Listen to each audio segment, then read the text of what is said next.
Hello YouTube, j'espère que vous allez bien. Installez-vous et nous sommes le mardi 16 juin 2021. Je vais faire une sieste. Allez, nous sommes le 16 juin 2026. Qu'est-ce que... je sais pas. Et c'est l'heure du scan. Mais avant ça, n'oublie pas de commenter, de liker, de t'abonner et de cliquer sur la petite cloche. Ça fait plaisir, ça nous permet de faire monter la chaîne, c'est important. Parce que, autant vous dire que... on va pas avoir de sponsor assez très facilement. J'en parlais avec une amie qui est dans ça et qui m'a dit ça va être compliqué. Le contenu politique, les marques l'évitent. Donc la source de revenus principale c'est YouTube et les Tipeee et c'est grâce à vous uniquement. Quand vous faites tourner les playlists de CKR comme ça en boucle, en coupant le son et tout, ça se mange des pubs, des pubs. C'est comme ça que vous pouvez aider. Si vous avez un peu des moyens de mettre un petit super chat par-ci, de mettre un petit sub sur Twitch ou bien lâcher un petit billet sur le Tipeee, ça aide de fou malade, vous n'avez pas idée. En tout cas, je compte sur vous, mais merci d'exister parce que l'émission, elle se fait avec vous. Et sans les cracks, il n'y a pas de CKR. Et sans CKR, il n'y a pas les cracks. Donc en fait, on est ensemble. On va vous parler de 16h, c'est l'heure des trolls et des faves, Kevin. Pas de modo ici, à part les anciens qui taffent en équipe. Merci mon DZ. Mais je peux vous mettre en modo aussi, si vous voulez. Je vais vous le mettre. Je vais vous mettre en modo, là, tous les anciens, là. Je sais pas si je peux le faire en chap-chap, là. Et sans Kevin, pas de CKR. Merci mon Toons. Et sans Toons, il n'y a pas de Kevin, parce que tu es comme un père pour moi, d'accord? C'est le mec trop gênant. Pourquoi tu dis ça? Alors attends, autorisation, modération de la commu, voilà, gestion des utilisateurs. Ah ouais, j'ai pas grand chose en gestion là, ça va pas du tout. Alors j'ai qui? On va mettre DZ. Hop, c'est l'heure des faf là. Je te jure, DZ Berserker. Bah je te trouve pas. Attends. Ah si, je t'ai trouvé. DZ Berserker, j'espère qu'il n'y en a pas plusieurs. Hein. En direct des Pays-Bas, ça fait plaisir, merci beaucoup. Tonton du Bled, moi aussi je te kiffe. Tonton du Bled aussi, tu es là souvent. Je vous confère ce pouvoir de pouvoir gérer. Attends, non mais c'est pas, je sais pas si c'est le bon truc. Mesquine la Tunisie. Les faves sortent du collège. Je te jure. On a qui d'autre? On a Aikido, excellent. On est là, ouais. Il y a moi si tu veux. Ah, Marlise. Putain, Marlise, elle est partout. Marlise. JZ. 5GW. Il ne t'a pas retrouvé là. Alors, je sais pas si. Oh, je sais pas. Est-ce que tu suis la page? La sœur est là. Commencez pas avec la Tunisie. Laissez tout aussi tranquille. Laissez tout aussi tranquille. Comme la misère, je suis partout. Aïe, aïe, aïe, aïe, aïe. Mais en tout cas, merci d'être là. Merci beaucoup. Tu me trouves toujours pas sur YouTube? Bah, franchement, là, je vais mettre Lady CC. J'ai Lady Gaga. J'ai 5 Lady CC, tiens.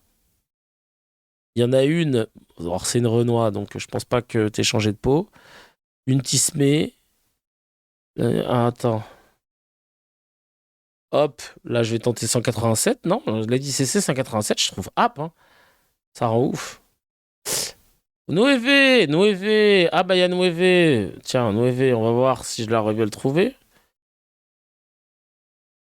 Ah, c'est cette nuit, les Algériens? Non, c'est mercredi, je crois. Je crois que... Non, je cherche des modérateurs, mais j'arrive pas à les trouver. Écoutez, on va enregistrer. Lady Gaga, c'est mon nom de scène. Ah bah voilà, c'était toi, je me disais bien. Bref, aujourd'hui, on va parler de Pierre-Édouard Stérin. Alors, Pierre-Édouard Stérin. Bon. Merci beaucoup, mon DZ. Pour l'instant, il n'y a que toi qui tiens la baraque, le temps que je puisse trouver les autres, mais je vais pas imposer ça à tout le monde parce que ça risque d'être un peu long.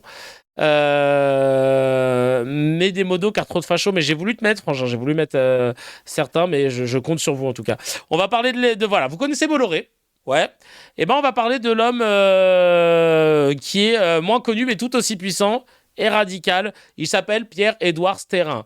Vous l'avez tous connu, du moins un de ses business qui l'a rendu riche, c'est le fondateur de Smartbox, les coffrets cadeaux. Ce truc qu'on offre en général aux gens qu'on connaît pas ou quand on n'a pas d'idée. Et le business model est incroyable parce que souvent on t'offre un truc, mais il y a une date de péremption. Et toi, tu le sais pas, tu fais ah ouais, trop hâte de goûter les vins et le fromage dans les régions. Ouais, t'inquiète, je vais voir. Hein. Ouais, on va voir avec Gaël quand est-ce qu'on va. Et puis en fait, tu le fais pas. Trop hâte de dormir dans une yourte. Ouais, t'inquiète, là, bah, je vais voir. Et puis après, bah voilà, ça le fait pas. Et donc, il a fait le dossier avec ça. Donc, surtout boycotter à fond Smartbox. Hein. En plus, voilà, même, tu sais pas quoi offrir. Il y a des alternatives maintenant. Et il est devenu milliardaire, ce chacal. Et depuis son château en Belgique, où il a choisi de vivre pour ne pas payer d'impôts en France, super le patriote. Il est en train de racheter des morceaux du pays pour imposer son idéologie. Et il a dit tout ça devant le Sénat, au calme, en assumant totalement. On va regarder ça de suite. C'est assez creepy. Hein. On dirait un psychopathe méchant de films et de séries. Je suis ce qu'on appelle encore aujourd'hui un exilé fiscal. Depuis 15 ans, depuis bientôt 15 ans, j'économise entre 100 000 et 200 000 euros par an d'impôts en vivant en Belgique plutôt qu'en vivant en France. On habite en Belgique depuis 2012. La génération François Hollande. François Hollande n'aime pas les riches et moi je n'aime pas les socialo-communistes. C'est ce qui m'a donné l'opportunité et l'occasion de... Vous entendez pas réactualisez sur YouTube. Hein. Réactualisez. Hein. Déménager et je suis ce qu'on appelle encore aujourd'hui un exilé fiscal. J'ai eu un parcours scolaire très compliqué. Autant... Donc déjà un patriote qui veut pas payer ses impôts en France, qui dit que Hollande c'est un communiste, donc c'est dire à quel point t'es à droite. Donc bon, ensuite on continue. Je travaillais beaucoup, mais j'ai toujours eu beaucoup de mal pendant mes études, à la fois au collège et au lycée. Hein. J'ai passé 5 ans au lycée. Mon rêve, notamment suite à mes années très compliquées de scolarité, était de devenir milliardaire. Pourquoi ? Parce que étant nul à l'école, voilà, j'étais nul également en sport. Enfin, en gros, j'étais nul en tout, et donc j'avais besoin de me Le son, il est de gauche, mais c'est pas moi, c'est Public Sénat. Hein. Comme quoi, tu peux être milliardaire et avoir un son claqué, le mec. Construire un monde meilleur. Et au-delà de m'échapper dans les jeux vidéo, ouais, tout ça pour 200K alors qu'il est milliardaire. Il est honteux, le gars. M'échapper dans mes rêves, j'en avais 2. Le premier qui était de devenir champion du monde de tennis, voilà ce que je ne suis pas encore devenu. Et je ne suis pas encore devenu. Tu le sauras jamais, chacal. Le deuxième qui était de devenir milliardaire. Et donc j'ai construit ma vie scolaire et ensuite ma vie professionnelle pour essayer d'atteindre cet objectif. Et j'ai donc atteint mon rêve d'enfant qui était de devenir milliardaire. Et là, c'est posé la question de tout ça pourquoi. Et c'est là que la lumière est apparue. Et donc, j'ai décidé de donner un sens différent à ma vie. J'ai décidé de continuer à faire de l'argent pour essayer de faire le bien. Et donc, pour le moment, j'ai contribué à créer 2 entités. La première qui est le Fonds du bien commun. Et le deuxième projet que j'ai créé de façon plus récente, c'est Périclès. C'est un projet métapolitique qui vise à diffuser en France des idées libérales conservatrices. Et donc, j'ai essayé de contribuer à travers Périclès à la diffusion de ces idées qui me semblent être utiles et importantes pour... Et Périclès, c'est Satan. Hein. Je préfère vous le dire, on en a déjà parlé. C'est l'acronyme de patriotes, enracinés, résistants, identitaires, chrétiens, libéraux, européens, souverainistes. Bref, le mec, il nous a fait un pot pourri de merde pour nous vendre son projet. Et en parlant d'impôts, regardez-moi ce génie, il rage complet contre l'émission Cache Investigation en disant qu'il crache sur les gens qui les financent avec leurs impôts alors que lui-même a fui le pays pour ne pas en payer. Un culot stratosphérique chacal. On écoute tout de suite cette couva-pisse qui mérite son... Investigation que vous devez connaître. Bien sûr. Bon, là, ils sont en train de préparer un reportage sur moi qui sortira probablement dans quelques jours ou quelques semaines. Et malheureusement, ces gens-là qu'on finance avec nos impôts, ces gens qui dépendent du service public, qu'on finance, crachent sur les gens qui, comme vous et moi, financent leur émission. Alors, monsieur Stérin, on ne crache jamais sur personne. Et rassurez-vous, vous ne la financez pas beaucoup, notre émission. Parce que vos impôts, vous les payez essentiellement à l'étranger. En 2012, après l'élection de François Hollande, Pierre-Édouard Stérin a pris le chemin de l'exil fiscal. Il est parti vivre en Belgique. Dans une petite commune résidentielle cossue, près de Bruxelles. Il habite au bout d'un chemin privé. À cette adresse est aussi domiciliée sa holding familiale. 13 années à vivre ici dans la plus grande discrétion. Merci beaucoup, Stérin. Merci. C'est dingue quand même d'avoir ce toupet de parler de comment dire, de patriotisme quand tu ne payes même pas, et même de dire les gens financent avec leurs impôts cache investigation, mais chacun le ferme là, tu n'es même pas concerné. Il a trop lu Picsou Magazine dans sa jeunesse. Non mais vraiment, c'est le vrai Picsou. Financer les services publics, ça se dit patriote, même nous on l'est plus que lui, mais de ouf. Si j'étais président, il serait déjà en prison et ses avoirs auraient été saisis, bien entendu. Mais j'espère. Non, mais c'est juste Monsieur Krabs, la vie de ma mère. Oh là là, c'est un truc de ouf. Vraiment, je choqué, mais en même temps, le toupet des ultra riches, il est plus approuvé. On a l'habitude maintenant de ce traitement. En vrai, c'est un tocard qui a plus de fric. C'est ça. Très bien résumé. Et donc, là, on va entrer dans le dur avec son fameux projet politique dont je vous ai parlé. Le mec a été auditionné au Sénat sur son plan métapolitique. En gros, utiliser ces milliards d'euros pour financer le RN et pousser des idées ultra-radicales. Et il assume tout ça au calme devant les caméras. Et à aucun moment, on parle d'entrisme. À aucun moment, on se dit qu'il y a une menace, évidemment. Non, la menace, c'est les frères musulmans qui ne savent pas en nommer un, mais ça, c'est la menace. Pierre-Édouard Stérin, on en a souvent parlé ici, c'est lui, fortune personnelle, 1,3 milliard d'euros, une fortune qui vient des coffrets cadeaux Smartbox qu'il a cofondé. Pierre-Édouard Stérin a un projet, l'Union des droites, et ça passe par Périclès, une organisation qui finance des centaines d'associations en France. Stérin fait de la philanthropie, mais pas que, puisqu'il est très proche du Rassemblement national, à tel point que son ancien bras droit, un certain François Durvy, vient d'être nommé conseiller spécial de Jordan Bardella. Et Pierre-Édouard Stérin a financé les campagnes de plusieurs candidats RN, au municipal, au régional. Bref, Stérin est partout et à moins d'un an de l'élection présidentielle, il y a des craintes quant à son influence sur les partis politiques et sur l'orientation politique du pays.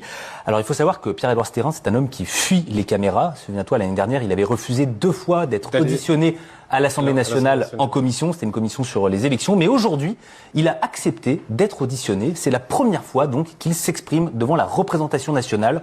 C'était ce matin au Sénat, à la commission d'enquête sur le financement des politiques publiques par des sociétés privées.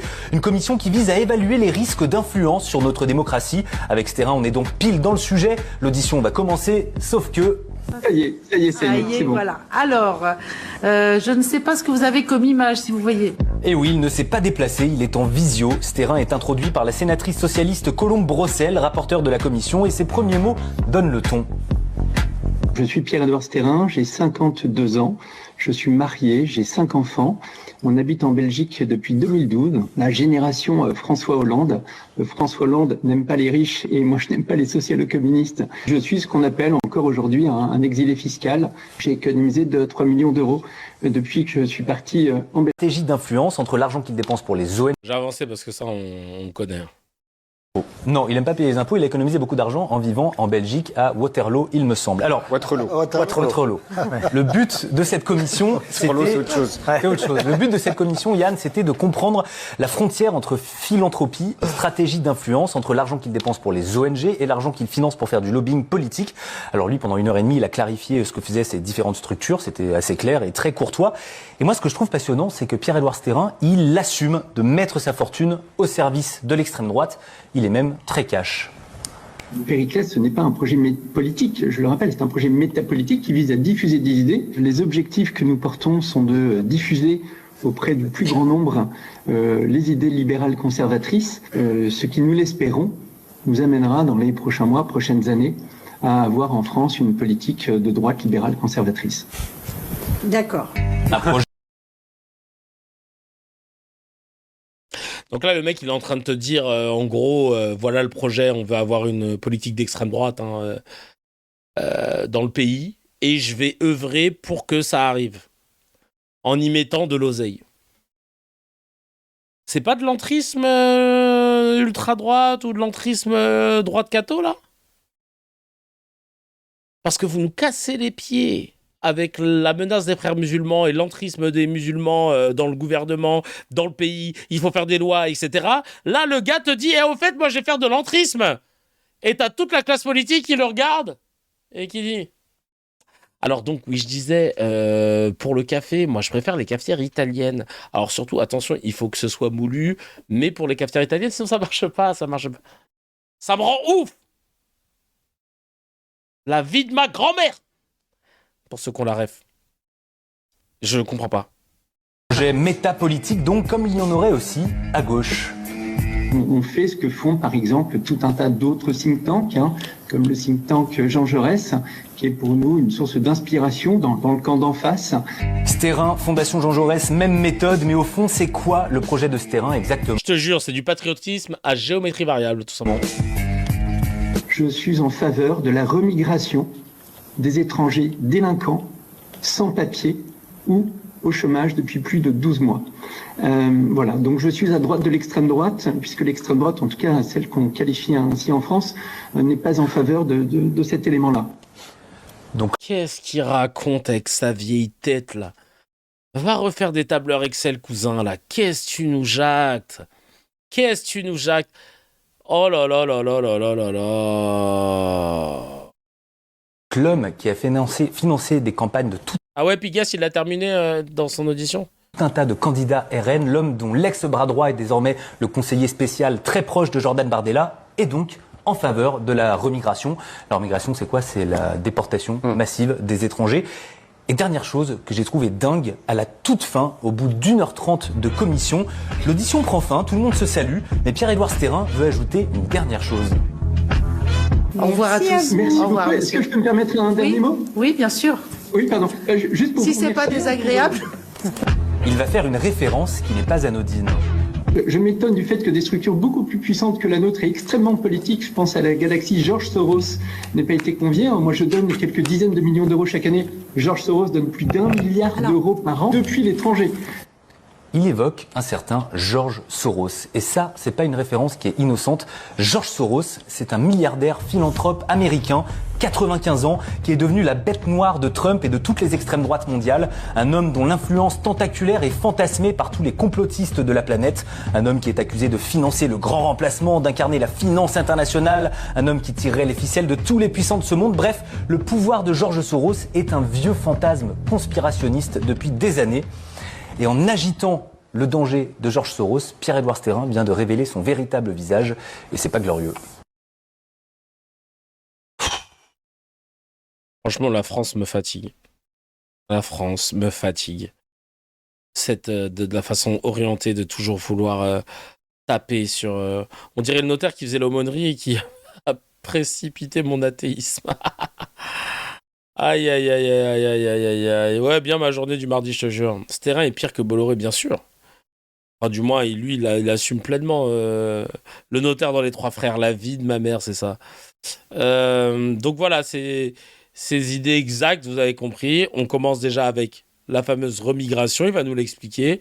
C'est Kezako. De l'article du New York Times, mais je voudrais simplement vous confirmer Faut tendre l'oreille. qu'effectivement, comme 90% des dirigeants de droite comme de gauche des 193 pays qui existent dans le monde, je suis en faveur de la remigration des étrangers délinquants, sans papier ou au chômage depuis plus de 12 mois. Voilà, donc je suis à droite de l'extrême droite, puisque l'extrême droite, en tout cas celle qu'on qualifie... Ouais, ça, il l'avait dit tout à l'heure, je pensais qu'il allait rajouter quelque chose par rapport à l'intervention qu'on avait vue précédemment.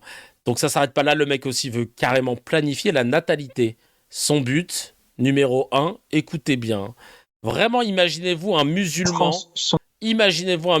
qui tient ses propos dans le plus grand des calmes comme ça. Mon frère, sa connexion aurait été coupée depuis. Il y aurait déjà eu 600 personnes qui auraient débarqué chez lui. Et là, crois-moi, il n'y a pas d'embouteillage judiciaire. Le juge, il le juge dans la foulée. Il y a de la place en prison pour lui. Frérot, c'est une dinguerie ce qu'il dit. Les domaines d'action prioritaires aujourd'hui en France sont, selon moi, le fait d'avoir plus de bébés de souche européenne, des exemples d'actions extrêmement concrètes. plus de bébés de souche européenne. Non, mais là, on a un Daeshois qui parle, là, en fait, là. Là, c'est Al-Périclès. Mais bizarrement, ça n'alerte personne, apparemment, dans notre putain de pays, que de savoir qu'il y a un gars qui fait un entrisme d'extrémiste religieux catho, mais de zinzin. Et ça choque pas. Qu'on peut essayer de développer sur la natalité, c'est tout simple. Pour ceux qui nous écoutent aujourd'hui, qui sont jeunes, mariez-vous jeunes et faites un maximum de bébés. Oh là là là, il fait flipper quand il dit ça en plus. Il fait tellement flipper le ref. Oh là là là là. Non mais sans déconner. De souche européenne. Faites des bébés jeunes. Vraiment, vous protégez pas les gars. Vous êtes jeunes, vous protégez pas. Allez-y à fond. Bébé, bébé, bébé. Pas d'avortement, évidemment. Mais ai-je besoin de le préciser? Enfin. Bah oui. Aidez, si vous êtes déjà marié, déjà fiancé, aidez vos amis qui sont célibataires à rencontrer quelqu'un. Voilà, c'est une action très concrète également qui leur permettra de former un couple. Bah oui, c'est connu. Allez, rencontrez-vous. Vous allez faire ce qu'on appelle un couple. J'arrive même pas à croire que lui, il ait fait 5 enfants, la vie de ma mère. Diffuser une image positive de la famille, ça contribuera également à inciter tout un tas de personnes à fonder une famille demain. Donc ça, c'est sur le premier point. Non, mais lui, quand il regarde Handmaid's Tale, genre, limite, il est vénère quand il y a des mouvements d'insurrection, c'est sûr. La vie de ma mère, quand lui, il regarde La Servante écarlate, je pense qu'il a des papillons dans le ventre, pour parler poliment. Il doit se dire, non mais tu sais, lui, il doit regarder que les premières saisons où juste June, elle se fait hagar, tu vois. Et il doit être à son max de la jouissance. Non mais vraiment, lui, Handmaid's Tale, ça doit être vraiment... C'était son objectif de... C'est son objectif de vie, c'est sûr. C'est vraiment parce que il y a tout. Il y a tout. La religion mise en avant, les familles bourgeoises... on veut des enfants, on veut sélectionner qui a des privilèges, on veut de l'autorité. Non mais bien sûr. Ah ouais. Inch'Allah, ces enfants se marient avec des racisés, la vie de ma mère. Ah ouais, qu'il ait que des bébés bien métis dans les bras, bien rebeux, bien renois, bien asiates, bien juifs, bien tout là. Qu'il ait tout ça dans les bras, tu vas voir sa teuté là.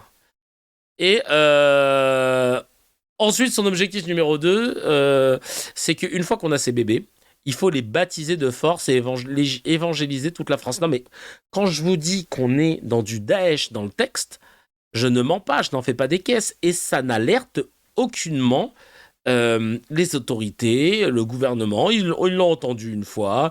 Le mec, au début, voulait pas venir. Finalement, ils ont accepté de l'avoir en visio. Alors que normalement, t'es pas censé refuser, mais bref.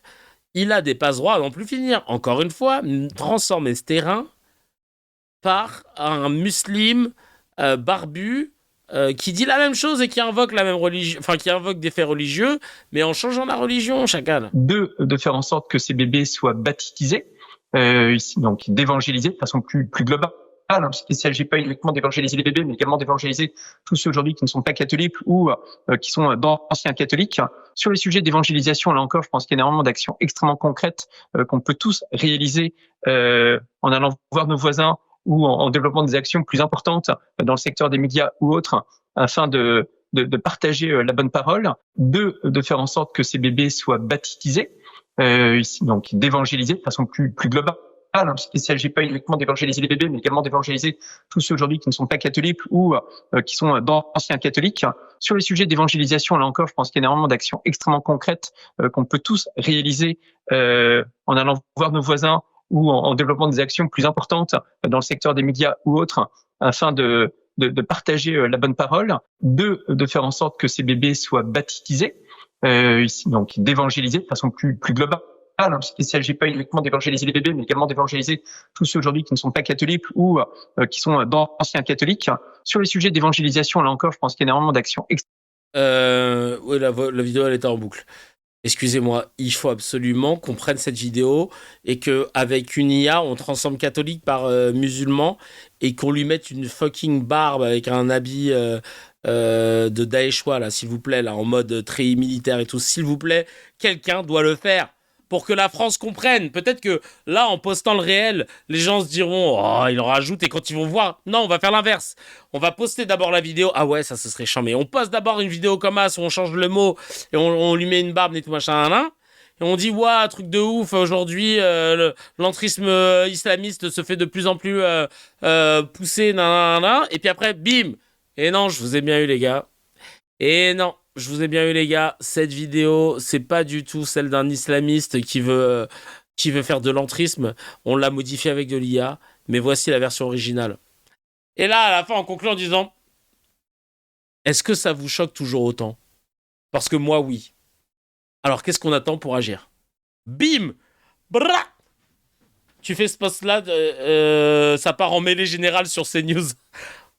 Balek! On y va, mêlée générale. On a le cuir épais. Non, parce que c'est pas possible. J'en ris, tu vois, on en fait des vannes et tout, mais là, c'est... Overton est dans la place. Ouais, non, mais vraiment, je peux pas comprendre. Je peux pas comprendre. Alors... Qu'est-ce qu'il a fait d'autre? Il a créé des écoles aussi, le frérot. Écoutez bien. Pour influencer l'éducation des plus jeunes. Non, mais quand je vous dis, non, mais les frères... 3, l'éducation. Il nous faut une France forte. Il nous faut donc une jeunesse bien formée à tous les niveaux pour diriger et développer le pays et en faire une nation puissante. Sur les sujets d'éducation, il y a à nouveau de multiples solutions pour agir. Le développement très important des écoles hors contrat depuis de nombreuses années contribue à agir sur ce point-là. 3, Ok, d'accord, le mec veut se mettre à l'éducation hein, et nous faire des bêta-rambis. Trop hâte d'avoir ça. C'est flippant, hein. Des écoles privées hors contrat, donc c'est-à-dire qu'elles sont pas du tout surveillées, entre guillemets, par l'État. Comme ces académies de Saint-Louis, il appelle ça comme ça. Et on a... Alors, il veut faire comme Bolloré aussi, une guerre culturelle. Il rachète des spectacles historiques pour réécrire l'histoire de France en mode roman national d'extrême droite. Checker le décryptage qu'ils ont fait ici. C'est Kunta Van Den Kinte qui nous partage ça. Le spectacle s'appelle Les Murmures de la Cité. Murmures de la Cité. Ok. Les jeunesses chrétiennes. C'est exactement ça. Abou Stérin, la vie de ma mère, c'est ça. École dans laquelle Alice Cordier a été formée. Mais non. Oh le bâtard, Salam Kevin, il est en mode Nigel de la jungle. Non, mais sauf que Nigel, il a la tête de Vincent Cassel. Merci, belle intervention. Et c'est flippant. C'est flippant, vraiment. Ils sont tous les gens de son équipe, les Bolloré et compagnie, mais surtout lui, ce terrain sur tous les fronts. Culture, éducation, politique, médias, parce qu'il a le crayon, il a Serfia, s'il y en a qui partagent souvent, qui suivent encore ce compte, ça appartient à ce terrain. Vous n'êtes pas obligé de suivre Serfia parce qu'il y a plein d'équivalents, il y a Impact, il y a The News, FR, bref. Des comptes comme ça, il y en a à la pelle. Mais c'est flippant. Un entrisme assumé qui n'a pas l'air d'affoler les politiques. Encore une fois, Bruno Retailleau, il se sent bas les steaks de savoir qu'il y a un entrisme catholique parce qu'il le valide. Lui, ça lui fait plus peur. L'entrisme islamique, qui n'existe pas, putain. Il n'existe pas et c'est ça qui m'énerve. C'est ça. Et il faut aussi valoriser le travail des historiens sur ce point. De ouf. De ouf. Exactement. On va écouter Stérin, cette fois-ci, appeler ses troupes à infiltrer les médias et les écoles de journalisme. Écoutez, hein, de l'entrisme pur. Quand je vous dis que le mec, il fait de l'entrisme à chaque phrase que je vais vous mettre. Et nous, on a des politiques qui sont là en train de faire voter des lois sur l'entrisme islamique. Je peux mourir, quoi. Vraiment, là, ça me foudroie, vraiment. Je pense que le combat n'est pas évident, notamment dans le secteur médiatique, évidemment, puisque comme une grande partie des médias sont gangrénés. Bienvenue, Néonard, bienvenue à toi, c'est sa première fois dans le chat. Bienvenue. Je prends une petite pause parce que ça fait plaisir de voir des gens qui viennent grâce à Instagram. Donc voilà, bienvenue.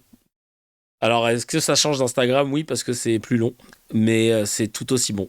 Voilà, on reprend externe. Par le camp du mal, c'est assez simple pour eux d'être. Et bienvenue à toi, Sleepy Natombe. Merde.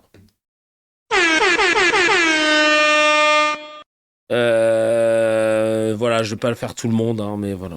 Attaquer un tel ou un tel sur tel sujet. Donc le combat est compliqué, mais dans le même temps, ils ont beau être extrêmement présents dans certains secteurs d'activité, comme les médias, je parle de la gauche et de l'extrême gauche, ils sont néanmoins beaucoup moins présents dans tout un tas d'autres domaines. Et les idées et nos idées sur un certain nombre de sujets progressent, me semble-t-il. Donc voilà. Et un de mes proches me disait les coupures de presse sont celles dont sont les coupures dont on se remet le plus vite. Donc voilà. Donc oui, c'est pas simple. Oui, l'ennemi est nombreux dans le secteur des médias. Néanmoins, grâce notamment à Madame Cluzel et à tout un tas d'autres médias et journalistes, la bataille est loin d'être terminée. Et donc, je pense que à nous d'agir justement, à nous d'investir des écoles pour devenir journaliste quand on a l'âge de faire des études supérieures, à nous de rentrer dans des médias existants, à nous de nous abonner à des médias qui sont amis pour permettre à la bonne parole d'être davantage diffusée demain. Ok, merci pour l'entrisme, mode d'emploi, parce qu'apparemment, l'État, pour eux, c'est pas assez de preuves. Donc j'espère qu'il y a des gens qui bossent pour le gouvernement, qui nous écoutent. J'espère que les preuves, ça va, là, ou il en faut encore d'autres. Parce une dernière encore, on finit avec le plus grave, alors dans ce cas, le mec qui se vante carrément de bloquer des lois à l'Assemblée, voilà. Notamment celle sur la fin de vie, on écoute tout de suite. De contre-exemples, qui sont des personnes comme Georges Soros au niveau international, et Pierre Berger en France, qui en quelques années, avec des moyens évidemment, mais en quelques années, ont réussi concernant Pierre Berger, à faire en sorte que le mariage homosexuel, par exemple, passe.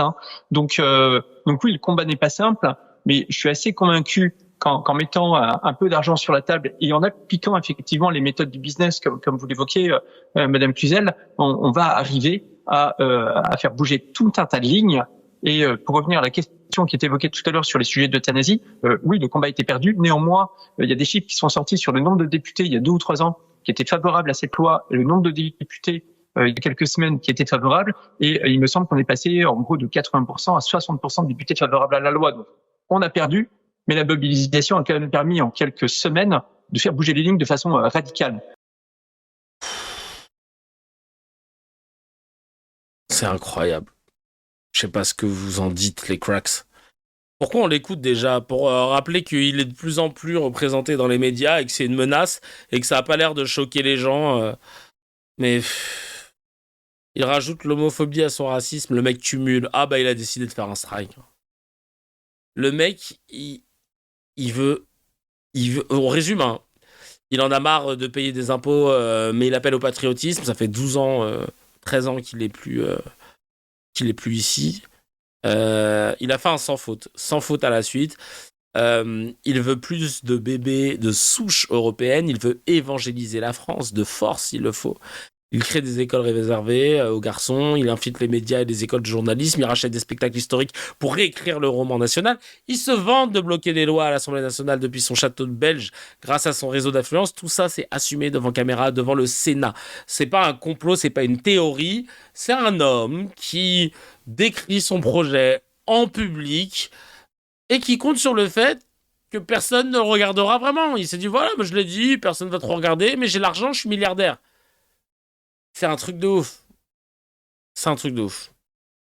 Bolloré, en fait, c'est la guerre des médias, même s'il commence à avoir pas mal de billes dans plein de choses. Sterling, lui, c'est la guerre culturelle. Les deux se complètent, les deux financent les mêmes forces politiques. Les deux opèrent depuis des positions de pouvoir économique qui les mettent à l'abri des conséquences ordinaires. Et ça, c'est un véritable entrisme. Une ingérence idéologique au même titre que l'islam politique, pardon. Sauf que, pour le coup, là, ça existe pour de vrai. Est-ce que pour autant les politiques s'en inquiètent? Non, voilà. Est-ce que ça veut dire qu'ils sont plutôt OK avec ça? Peut-être que oui. Parce que les preuves, elles sont sous notre nez. C'est pas un mec qu'on connaît pas. T'as pas besoin de gratter beaucoup pour savoir. La vidéo où il fait sa propagande, c'est devant le Sénat. Ouais, c'est une commission à distance, ouais.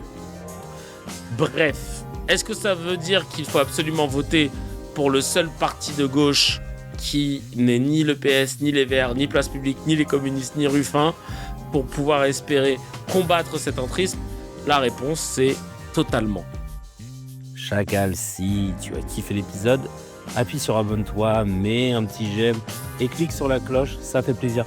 Pour voir l'épisode en entier, c'est sur la chaîne CKR Replay que ça se passe. Il y a le lien dans la description et évidemment, l'épisode en entier est disponible sur toutes les plateformes de podcast, Spotify, Apple, Deezer.